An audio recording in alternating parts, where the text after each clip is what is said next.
DeSanto Propane is 4 generations strong as a trustworthy family-owned business with unmatched customer service. Go online at DeSantoPropane.com for more info or call toll-free at 1-800-752-4574. Since 1937, the difference has been DeSanto Propane.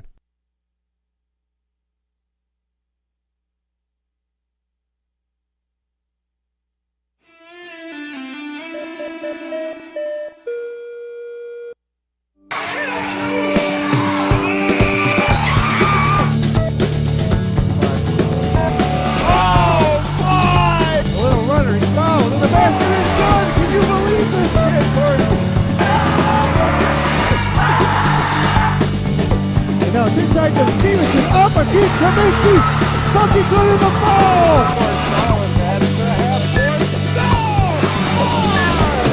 Chantel, all the way to the basket, foul, lays it in for 2!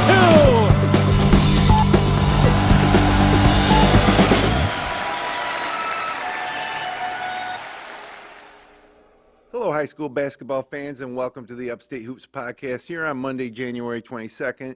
2024. I'm Jim Sinicropi along with Paul Russo and Kyle Evans here in the FingerLakes1.com studios in Seneca Falls. A big week of action, really some league play heating up, some great individual efforts, and of course the week ahead, some big games on tap. Our new power rankings, it's getting towards the end of January here. Things are heating up, and looking forward to a good episode here to get everybody caught up. The Upstate Hoops podcast and all of our coverage of Wayne Finger Lakes High School basketball is brought to you thanks to the support of Generations Bank, serving the financial needs of the Finger Lakes region since 1870. Little John and Barbie Orthodontics. Check out Dr. Rod and Dr. Liz online at littlejohnortho.com. Rosselli Northern, supporting local construction since 1929 with premium products and quality service. Cicino's Pizzeria and Restaurant. Order online at Cicino's.com. Dr. Jeffrey Halstead, Canandaigua's hometown dentist for more than 35 years, and DeSanto Propane. Since 1937, the difference has been DeSanto Propane. Well, fellas, as I said, end of January, starting to get a little clear picture as to who's like competing for these leagues, who's got sectional aspirations, and big game on tap tonight where you guys will be at the Lions Community Center, Geneva versus Lions, in a nice crossover game. Actually, Lions independent this year, but still crossover. Yeah, well, I think I called last week whatever our version of Feast Week would be last week. Lived up to the billing, I'd say. And yeah, it continues for sure, at least for most of this week, I'd say. I mean, it's tough, midterm week, so good luck, obviously, to all the student athletes with midterms. I do not miss taking them in the slightest. Yeah, you want to talk about it was a really fun week from the observers. I can't imagine for the coaches and the players it was exactly fun unless you were just winning, which there were a couple teams that still continued that last week. A couple more, I'd say, good thing they found adversity now as opposed to later on. Yeah, I mean, in terms of the season itself, that was probably the best 5-6 days we've had so far in terms of gameplay. Yeah, we had a second player reach 1,000 points. We'll get to that a little bit. We had the Lions boys pick up a huge win against an undefeated team, both state ranked. Two teams on Friday night erased double-digit fourth-quarter deficits and came back to win. The Newark girls blew a pretty big lead late in Palmac. They almost pulled off a stunner there. Mm-hmm. And, yeah, it was just a wild week, I would say, overall. Yep, a lot of teams coming into form as we head towards the month of February. So let's kick it off by taking a look at the big games on the boys' side this week. You see the full slate of results there, starting out on Monday night with Newark getting a nice win against one of their rivals in Hornell on the road, 70-57. And I guess we'll start out by talking about kind of the Finger Lakes East. You know, you got Newark, Geneva, and Wayne. It's a three-school race. Minders had a good week too. But if you're talking about who's going to win this league, obviously Wayne has a big advantage, having beaten Geneva. Didn't beat Newark. That game still needs to be made up. They got a lead at halftime, the longest halftime in the history of high school basketball, as they're still in the locker room from 2 weeks ago.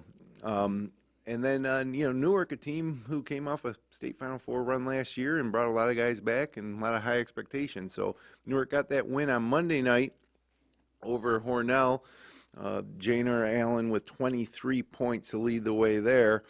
And then on Tuesday night, you had Wayne traveling to Geneva. It was a game that you guys were both courtside for.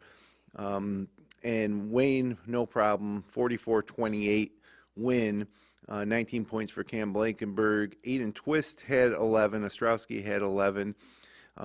Geneva really had trouble scoring, obviously, with only 28 points there, but it was just Coach Thompson's Wayne Eagles really asserting themselves, showing that they probably are the beasts of the Finger Lakes East this year. Your guys' thoughts after watching the Eagles and the Panthers, who did bounce back? I'll get to that in a second.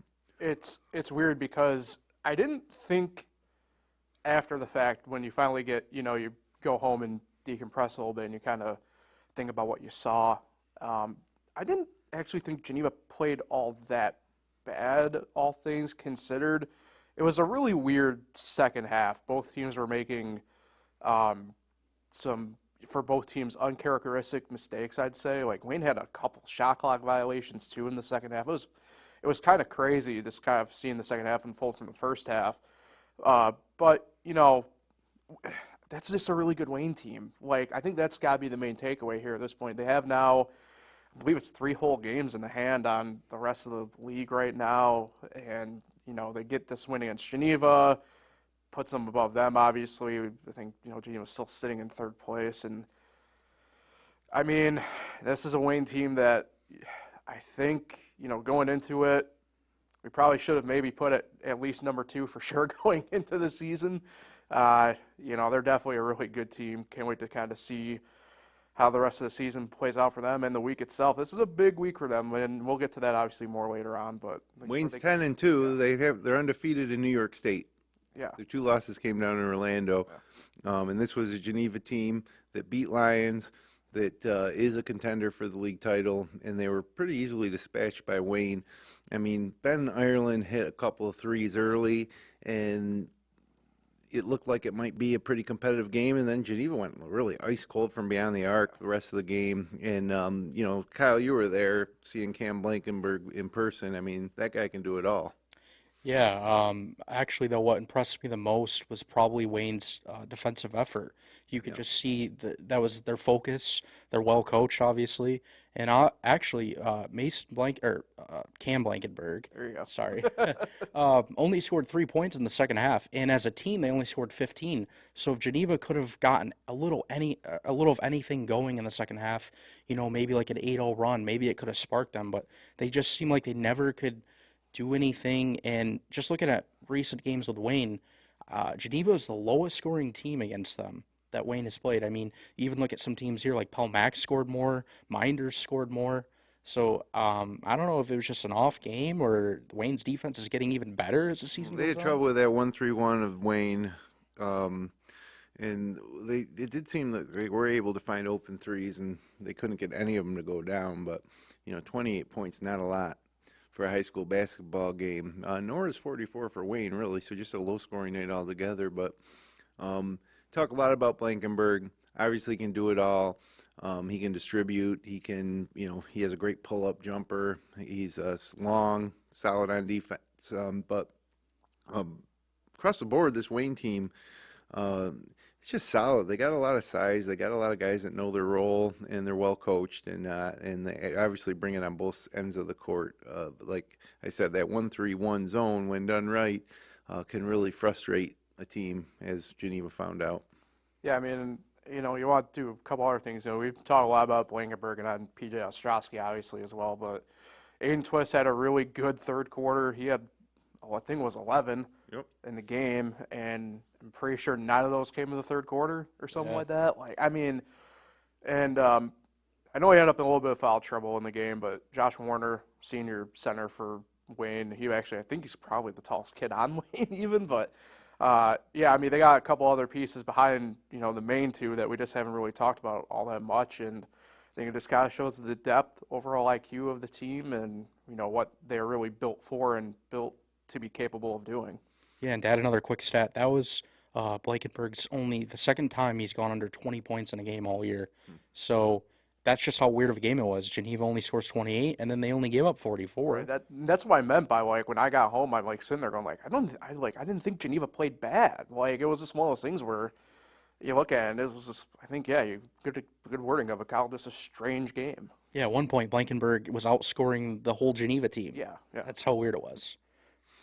Well, Geneva was able to bounce back on Friday night. They had to go on the road to Newark, tough place to play, and they come out with a 55-47 win over the Reds, which was a little bit of surprise after seeing them only put up 28 against Geneva. They go to play a team in Newark who we put on the same kind of level as Wayne, and it could have been a loss that kind of just put Geneva out of contention for the league and really, knocked them down to another tier. But they came through with a big 8-point win.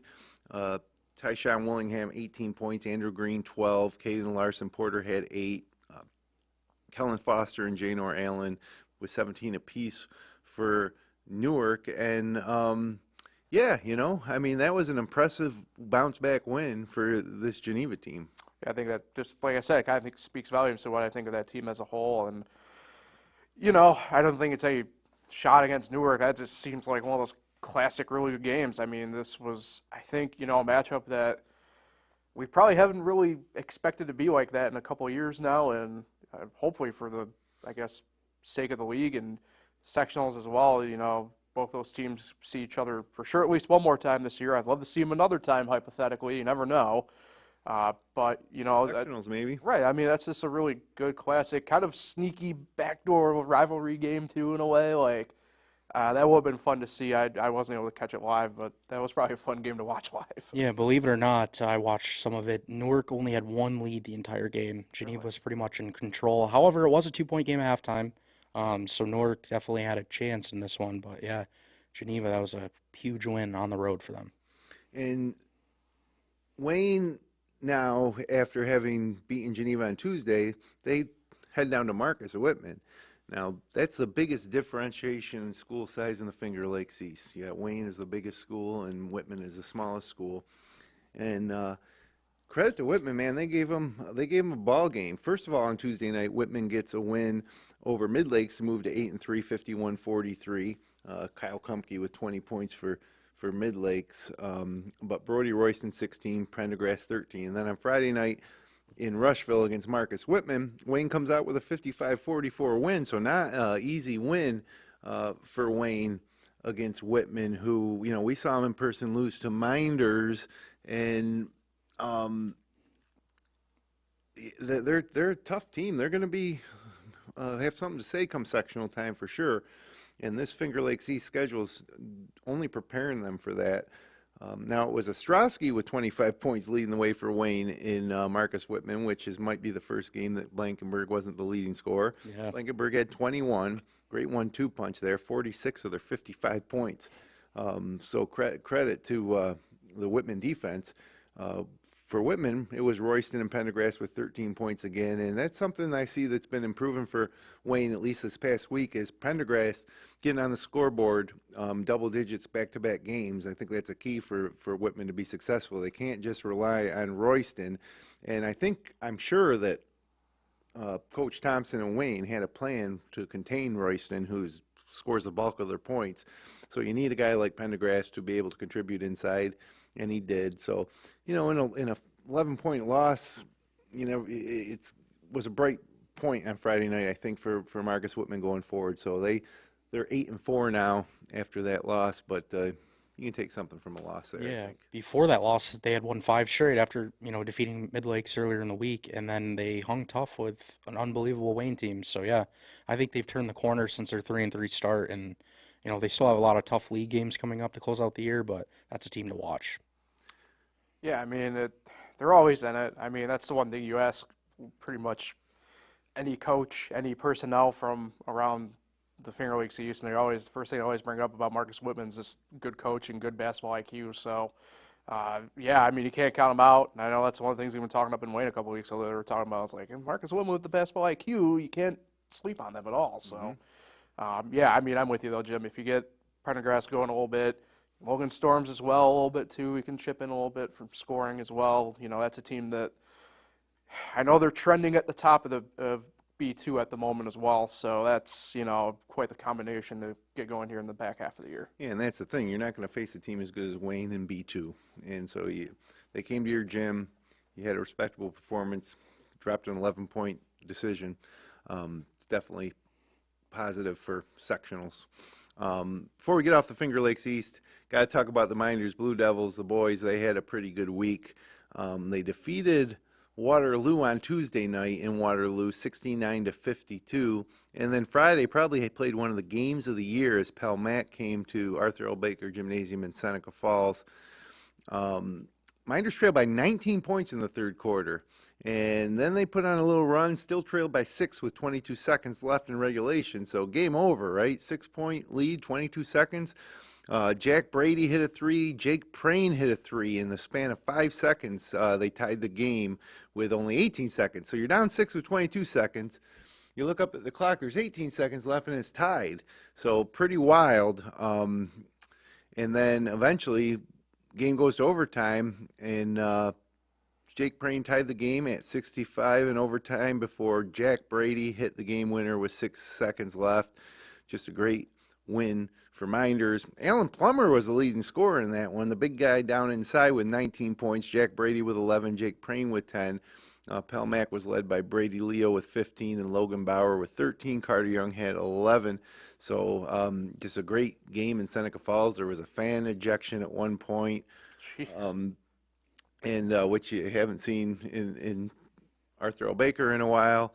And just a high-intensity atmosphere and a great comeback for the Minders boys, who, again, like Marcus Whitman, they're not going to be playing against Newark and Wayne in sectionals. They're going to be playing in Class B1, which is a little more winnable. So good win for Minders to improve to 8-4 quietly. Pell Mac dropped to 6-7.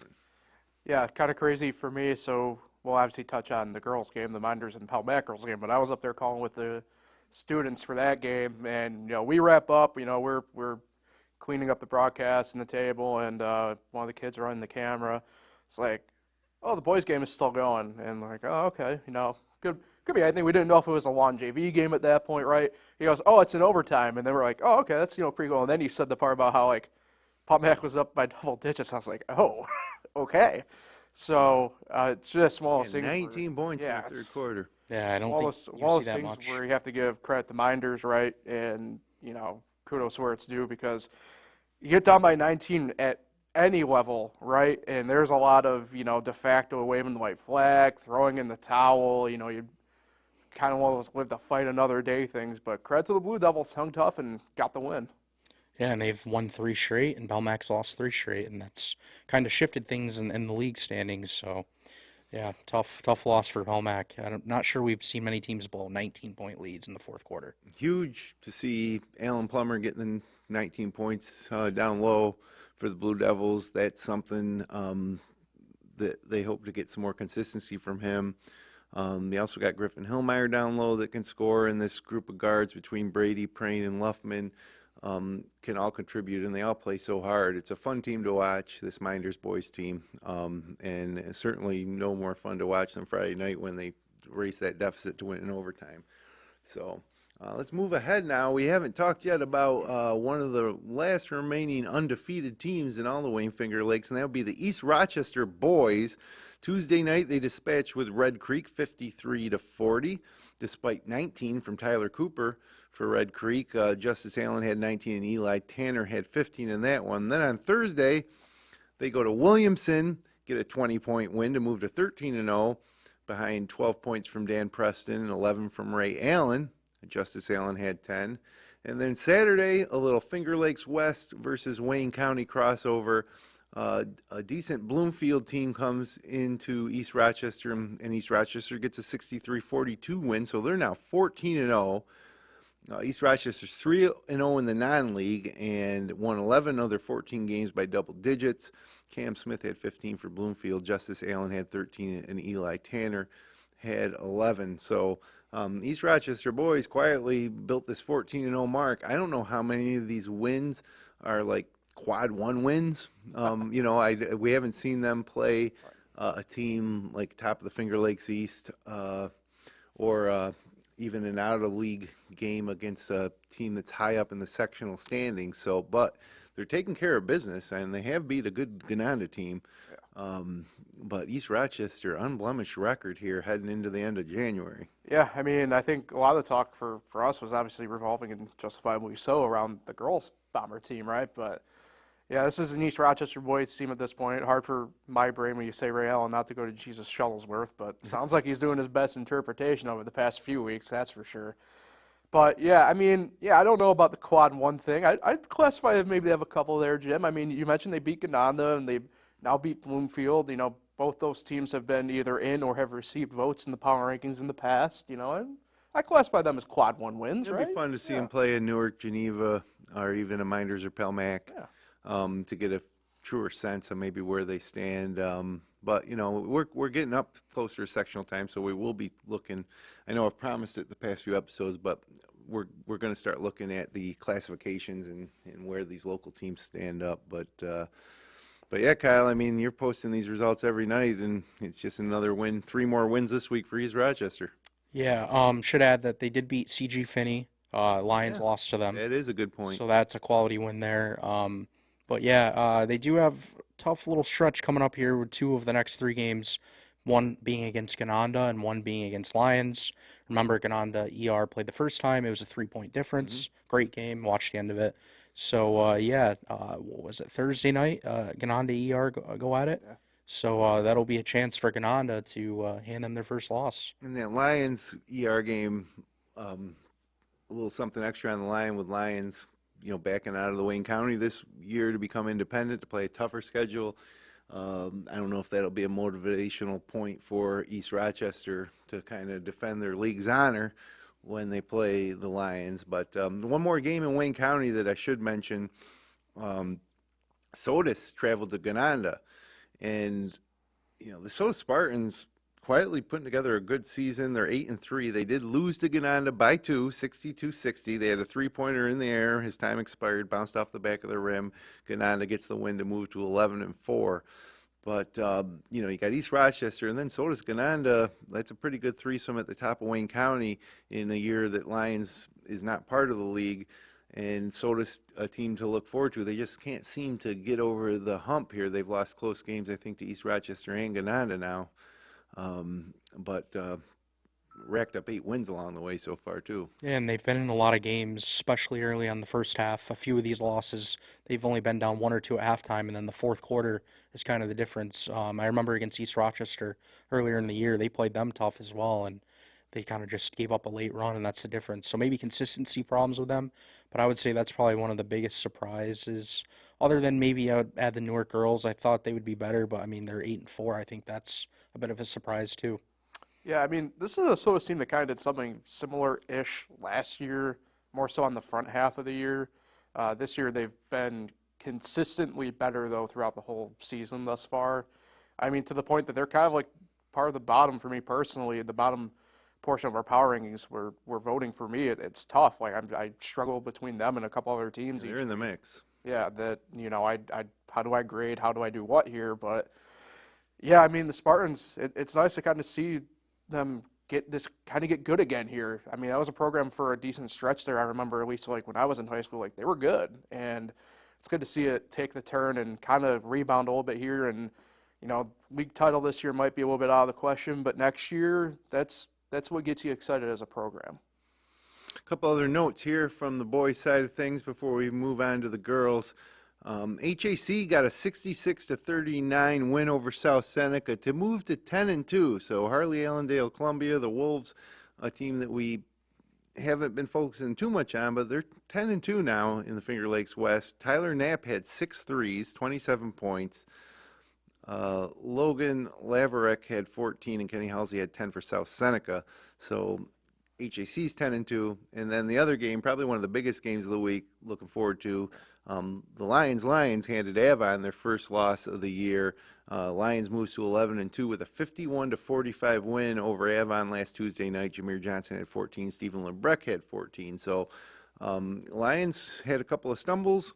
Mentioned the CG Finney loss. Avon was a good test, and it seems like Coach Schott's got the Lions moving in the right direction again. You want to go? Yeah, I mean, I was just going to say, I mean, the Avon Gym's been really nice to Lions here the past couple of years, you know? That's true. So, serious note, though, yeah, I mean, that's a huge pickup for Lions beating Avon, who mentioned was undefeated. That's a team, in theory, they could see as welcome sectional time. I mean, that's a pretty big one to put in the feather to kind of push forward here and then look ahead for them. This is a busy week for them and a busy couple weeks for them coming up as well. So kind of start that run off on the right note, get that momentum going, sometimes makes these games a lot easier for a team as opposed to the opposite. Yeah, and they didn't really get like a ton of scoring. It was more balanced. It wasn't just one guy, carrying the load. And it was just a 36-33 game at the end of the third quarter. So Avon was very much into it. But then Lions opened on a 9-0 run, and that was the difference. But remember, a few days before that too, Geneva almost took down Avon in overtime, or was it double overtime? Yeah. So yeah, almost back-to-back losses for Avon there. So two teams playing them very tough. So, a couple big individual performances that I want to touch on before we move on to the girls on the boys' side. Tuesday night, Miles Cavanis, 39 points, 11 rebounds as they beat Clyde Savannah 70-47. On Friday night, Landon Washburn had 31 points and 11 rebounds in a win over Genesee Valley Belfast, and that moves Honeoye to 8-5. And then, mentioned off the top, we had a 1,000-point scorer this week. Congratulations to Cam Smith. He got his 1,000th point against Red Jacket in Red Jacket. It was a 61-48 win for the Bloomfield Bombers. 26 for Cam Smith there, including his 1,000th point. And then you go back to Tuesday night, Bloomfield lost to Leroy 65-51, but Cam Smith had 6 3-pointers, 29 points there. So those are some big numbers for Cam Smith, and he hit the milestone of 1,000 point, which is a big thing for a high school basketball player. So congratulations, Cam Smith. Yeah, the second player, like I mentioned at the top of the show, joining Kendall Parker. Only difference there is Cam's a senior and Kendall's only a junior. But yeah, every night you look, Cam Smith is putting up at least 25 points. So I guess you would expect him to finally reach that milestone. Yeah, I mean, congrats first and foremost. It's a huge accomplishment. And, that's a kid who's been kind of leading the Bombers here the past couple of years. Saw him last year during sectional time, and certainly looking to kind of lead that and continue it going here going forward. So huge performances. Congrats to, obviously, all the players you mentioned, though. That stuff is any small task by any means. So, but, yeah, definitely congrats to Cam. And obviously, I'm imagining we'll probably have a couple more 1,000-point scores here by the time the year wraps up. Kick it over now to the girls' week in review. Start with Wayne County, Gananda and ER. On Monday night, Gananda got a win over Penn Yan. Wednesday night, Gananda got a 50-point win over Red Creek, which was their 5th consecutive win, each by double digits. And then on Saturday, they hosted Waterloo. The Waterloo girls starting to put it together, and they defeated Gananda by 7, 60-53. Which at that point gave Waterloo their 3rd win in their last 4 games. Wednesday night, East Rochester got beat pretty bad by a 3-7 Brighton team, 73-48. Anaya Eldridge with 16 points there. Thursday night they got back on track against Clyde Savannah, 72-41. And then Saturday they had a pretty big crossover game against Bloomfield. And the Bloomfield girls with a 57-39 win over East Rochester. That moved Bloomfield to 12-2. Bloomfield's won 6 straight games. East Rochester's dropped 3 of their last 4. And, it was a bit of a rough week for East Rochester, the girls.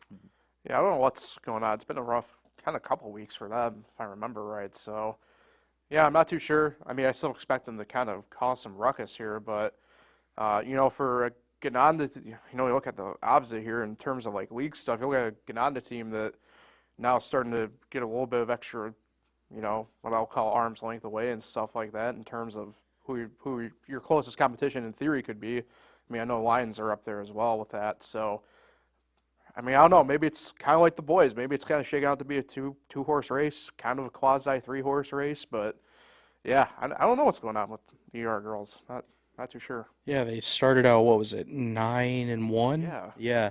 So I just looking at the scores, like against Brighton, a 3-win team, there just seems like they're having trouble scoring a little bit. Yeah. It's usually the one Eldridge girl and then the other one chipping in a bit, but I think the scoring is a bit of an issue, and that's what's causing them to maybe drop a little bit. Yeah, and really a kind of a surprising score to see Bloomfield beat them that badly. I mean, they won by 28 points in East Rochester on Saturday.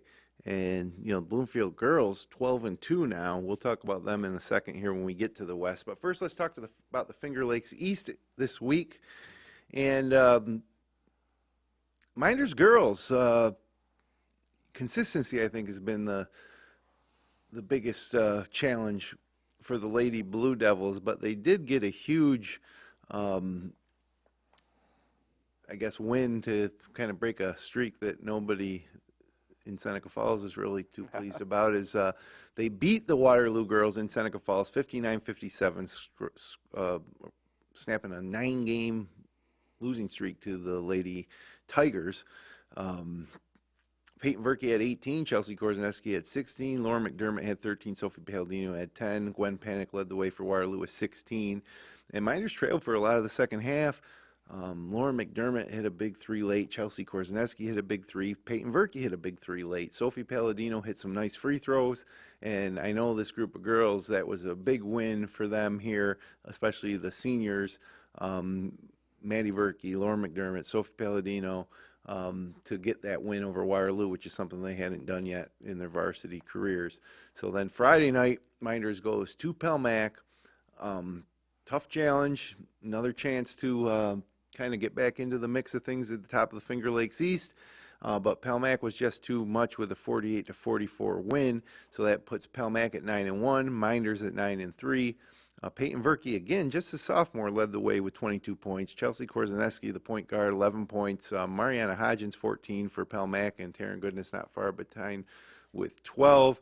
Pelmac goes ahead on Wednesday. The Wednesday before, they played Minders and they beat Newark 54-53 in a highly competitive game. Newark held a 50-39 lead with 5 minutes left in the game.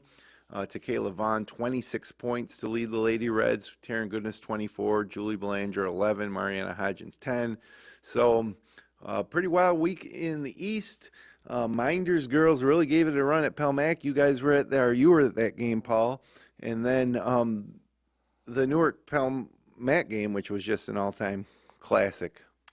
Yeah, so I guess we'll start with that Friday and work backwards again here. But I was super impressed with Minders on Friday night. They had a very short bench Friday night to the point they only had one sub. And unfortunately, Sophie Palladino went down in the first minute of the game, and young Danielle McDermott ends up out on the court, freshman. And it was the same 5 out there for what?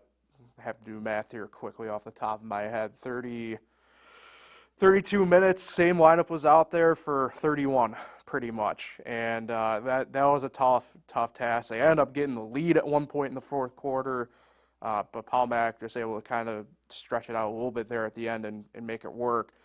And that was one of the things that, we talked with Mariana Hodgins after the game, our Chino's Pizza Restaurant player of the game that game. She even said, more or less, hasn't been the ideal week, but we won, and that's kind of the more important thing in this, that we were able to figure out and get the win at the end. So that's pretty big, too, at that end for Pelmac, right? You'd rather deal with kind of, the lumps right now, and usually, well, maybe not usually, but, a lot of times you come out with a loss on that end, and they were able to come out with a couple wins, so take them where you can get them, right? And this obviously is huge for them standings-wise, kind of puts them really above now because they're done with Minders for the year. They swept them.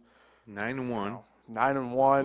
Was there one loss to Hornell. Hornell, that's They're right. undefeated in league play still. It's, they got a really good team buzzing again up in Pelmac. So, but yeah, I just really super, kind of in awe of this, the way Minders, I don't know many teams that would have been able to kind of do what they were able to do. They kind of were playing small ball a lot that game too, just out of principle. It was quite the game for them.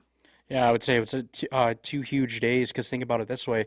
If they had lost to Newark and Minders would have beat them, suddenly Minders and Pelmac would have been tied in the league standings. So that was a huge 2 days of, I mean, it could have seriously flipped quickly, but, Pelmac still has a 2-game lead. Yeah. Yeah, they separated themselves certainly from Newark and Minders, and of course Newark beat Minders the one time they played so far. Or Minders beat Newark the one time they played so far this year. So, yeah, it's a fine line, I suppose. I mean, Pelmac, we are kind of in consensus they're probably the best team, but obviously Newark and Minders not too far behind in the East. So. Let's move it over to the Finger Lakes West. And specifically, there's probably two teams here battling. It's really one of the better leagues in girls basketball at the top between Bloomfield and Dundee. Bloomfield got an easy win over Romulus, 79-13 on Tuesday night. Lily Bauman with 22 points, Kayla McCombs with 21 points, 20 rebounds, Annie Dodge with 21 points, and then on Thursday, another cakewalk over Red Jacket, 60-18. To move to 11-2, and then I mentioned Saturday, they got that big win over East Rochester. Lily Bauman with 24 points there, so they're 12-2 now, which pretty good, but not quite as good as the Dundee Bradford girls, who just continue their winning ways this week. They defeated Marcus Whitman 57-30. Kendall Parker had 20 points in that one. Kaylee Yeoman had 14. Then Thursday, they dispatched with Naples, making it the third team that they held to single or less than 20 points, winning 54-16. 30 points for Kendall Parker. And then Saturday, stepping out, man, they played there's a lot of action. I know I was Bloomfield that held the other teams to less than 20 points. I got confused there. But anyways, well, actually, look at what they did Saturday. They defeated Addison 70-19. So not many points are getting scored against Bloomfield or Dundee Bradford this week. Dundee Bradford won every game this season by double digits. Kendall Parker with 25 in this one. Bruna Crespo 16, Kaylee Yeoman 11, and they keep on rolling. And again, it's not just a case of them playing in a weaker league. They really dispatched with Minders when they came to town a couple weeks ago, winning by 28, 30 points. Yeah, I mean, I'll leave some of the stats here for Kyle. I know he's got some loaded up, but yeah, I mean, this is like, keep banging the drum on this. I mean, the Braves Scouts look to be, I don't know, they look to be above and above everybody else at this point, even Bloomfield for that matter. So it's one of those things where it's like, when can they be stopped? If they ever will be stopped. They got Bloomfield one more time, I think, right? Yeah, so well, that'll be a fun one to. Yeah, and the first time they played Bloomfield, I guess, played them a little tough going in the fourth quarter, but you still look, and Dundee Bradford picks up a 13-point win. Like you said, they beat Minders by 29. They beat Marcus Whitman by, 23. And Kendall Parker's just been unbelievable. I went through and added up all her points on the season. 274 points, averaging 21 a game. Has not gone under 10 points the entire year, even in these blowout games. It's just consistent. Not only her, Kaylee Yeoman, Bruna Crespo. It just goes on and on. It's just, they're a deep team, a lot of depth, a lot of confidence, and just looking at their upcoming schedule, maybe other than Bloomfield on February 1st, I'm not sure they lose during this regular season because of some of the other teams in their league that, just haven't really been much of a fight. Yeah, kudos to Dundee Bradford. In the West, also a couple games just to note. Marcus Whitman beat Romulus 59-26 behind 19 points from Alicia Clark. They moved to 8-4. So, a lot of the focus on Bloomfield and Dundee Bradford, rightfully so, but this Marcus Whitman program is on the upswing, 8-4 on the season after that win on Thursday night. And then Tuesday night, South Seneca got their record up above 500 to 7-6 with a 61-26 win over Red Jacket. Chloe Scott, 18 points. Mackenzie Snyder with 12. Red Jacket was led by McKenna Rush with 14. Kudos to the Geneva girls. 2 wins this week. They're now 7-6. That's quite a turnaround for a program that almost wasn't existing last year, a couple of years. I think they had only 1 win last year, maybe 2, or I can't remember. But yeah, it's quite the turnaround. Pretty impressive. And then some notable performances on the girls' side this week. Lions beat North Rosewoke at 80-21 on Wednesday night, but Jayla Bell with a triple-double, 31 points, 11 rebounds, 10 assists. Great game, Jayla. And then Chloe Scott hit the 30-point mark against HAC on Thursday night in a 55-39 Lady Falcons win over HAC. So good game there for Chloe Scott. So with all that being said, we got all the results. It's time to see how the power rankings shake out. Where are we going first, boys or girls? Let's go, boys. Keep it up with that one. No surprise with Wayne number 1. Now you could see some debate over the next 3, Lions, Newark, and Geneva. You're going to have some debate, I'd say, about even going down to as far as, maybe not Whitman, but certainly down to the East Rochester mark, I'd say. Yeah, East Rochester boys undefeated and only 5th in their power rankings. Whitman boys getting a lot of respect there, moving all the way up to 6. Minders just behind them despite beating Whitman. The Gananda boys up there too at 7, tied with Minders, and then there's the HAC boys with only 2 losses, and Pelmac hanging in there in the last spot, probably edging out your Sodas.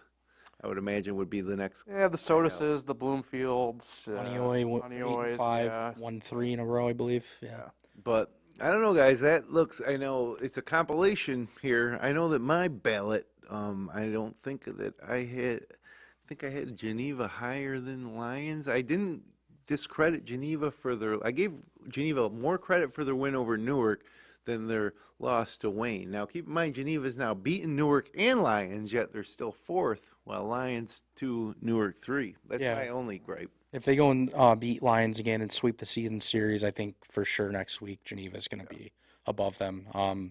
But yeah, I think maybe tonight is the difference maker. But in East Rochester, I think it's just because strength of schedule, quality of wins. I mean, yeah, they've had a couple, 3, but 10 of their 14 games are against the Wayne County teams. I mean, other than Gananda, and Sodas is better, but I wouldn't say their competition is as good as some of these other teams. That's a problem we had that Lions has had in the past in Wayne County too.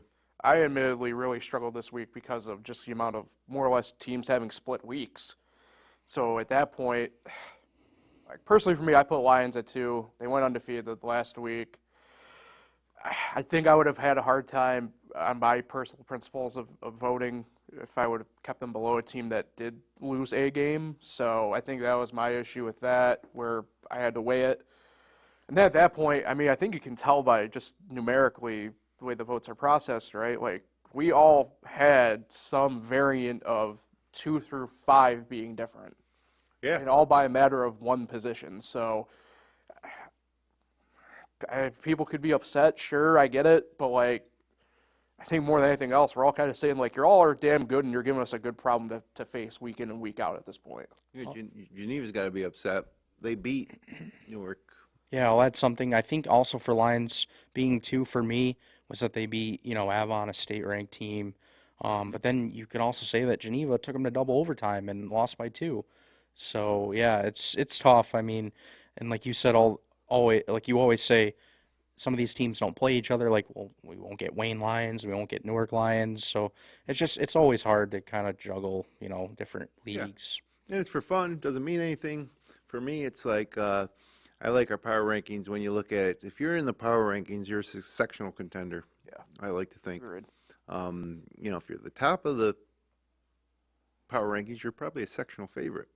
Although Wayne, well, again, I'm not going to get into it. Sectionals, we'll break it down on next week's show. Promise that next week we start looking at the sectional classifications and standings.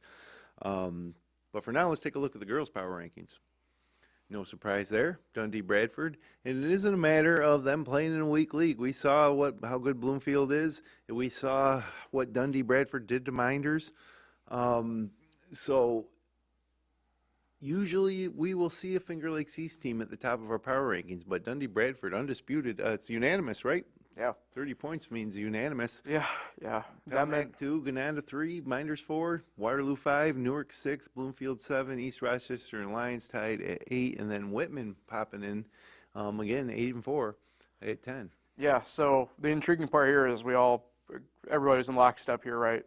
Dundee, Bradford, and Pelmac 1-2, no problem. Then things kind of went a little bit sideways. I actually, for me, ballot-wise, I had the same top 5 as I did last week for girls, and I think it's pretty indicative of just whether it's the quality of win or how well they did for the week. But to quote Dale Earnhardt, Dundee Bradford's will stay up at number 1 as long as they just keep having ass whoopings of teams. Because, I mean, it's hard to knock what they got going on right now. To me, like you're gonna have to really convince me otherwise for them to take them off the number 1 spot at this point.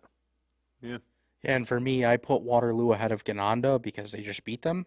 And if it wasn't for Ganonda losing to, or Waterloo losing to Minders, they would have won 4 straight.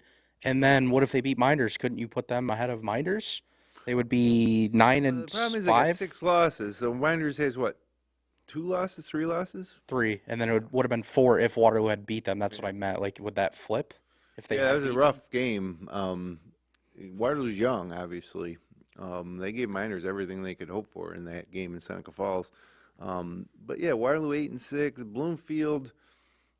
What did I say they were? 11-2, 12-2. 12-2 with one of those losses coming to Dundee. I think they're getting a little slighted there. I think they were 7th in the power rankings. Yeah. So, I don't know. We'll see. More games this week, right? Oh yeah. Yeah, isn't it a little bit lighter though from what I looked? Yeah, it's midterms and- midterm week, so there's a not weird. I don't want to say weird, but for the most part, everybody has like a game. Some teams do have 2. I've seen a couple actually have 3.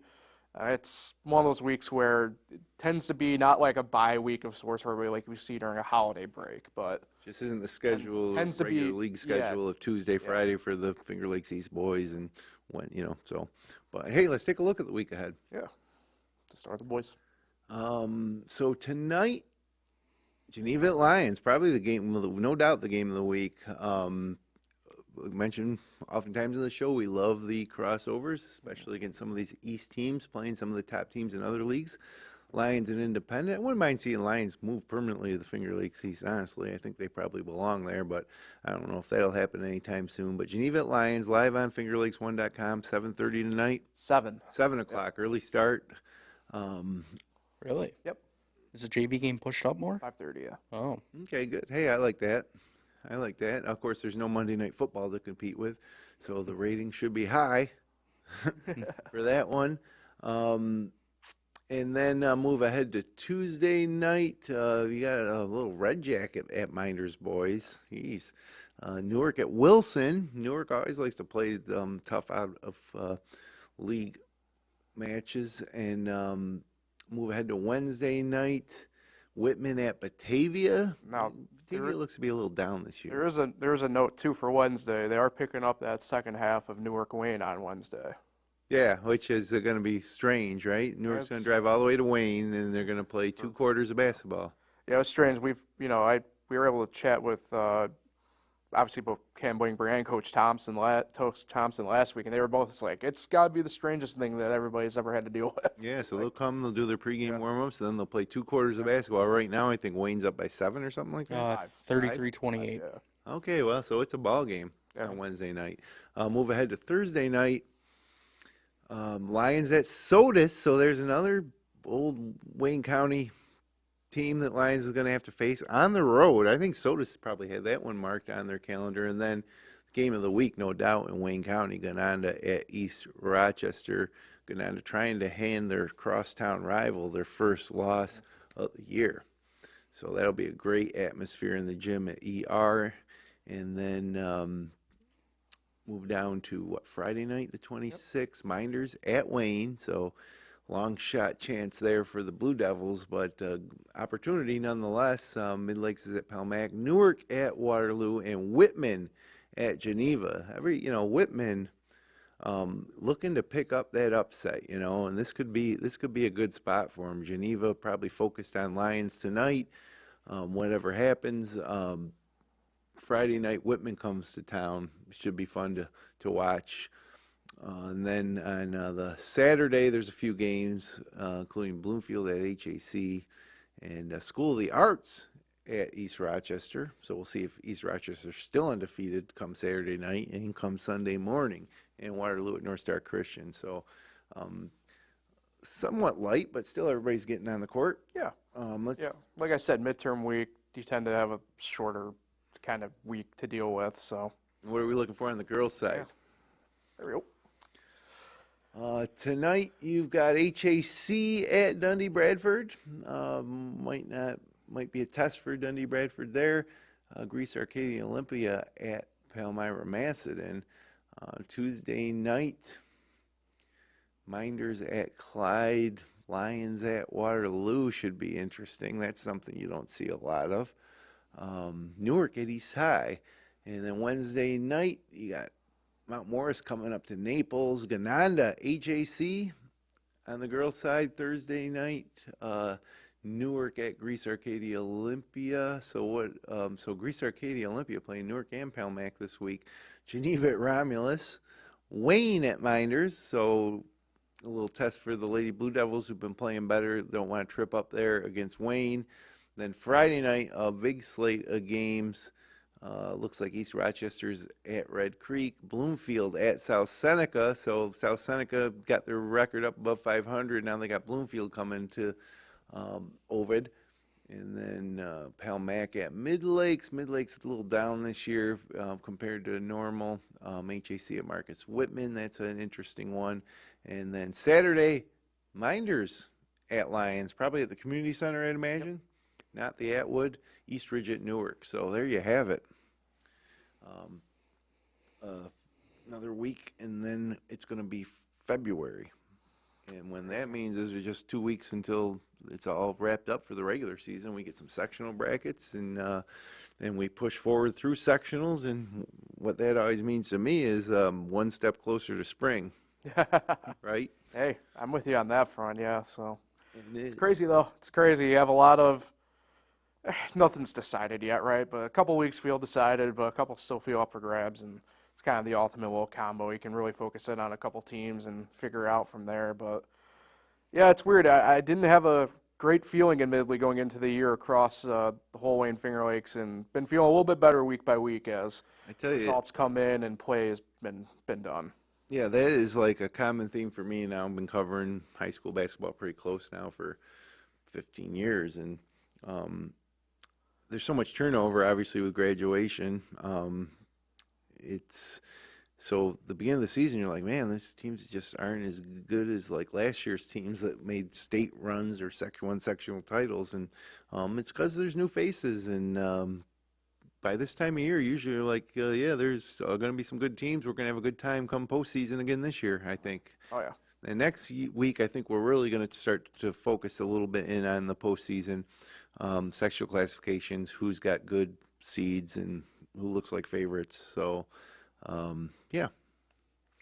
One quick note, too, here before we get out of here. The Newark basketball program will formally announce, honor, and celebrate Coach Ron Saravello with the naming of the court at the Reds' final home game of the regular season on Friday, February 9th. So Ron Saravello Court coming to Newark High School, well-deserved, obviously. A legend, still involved in the program. He was on the bench for that state Final Four run last year. And not as head coach, obviously, but he's still been heavily involved in the program. And you know, you're going back to the 1980s with that name as a guy who's really put his mark on the program. So they're going to put his name on the floor on February 9th. Congratulations, Coach Saravello. Any parting shots, fellas? Just one other thing to know. It looks like there's games scheduled for the boys' side February 15th, so I guess that's the last date now rather than the 14th, and that's going to be a good one.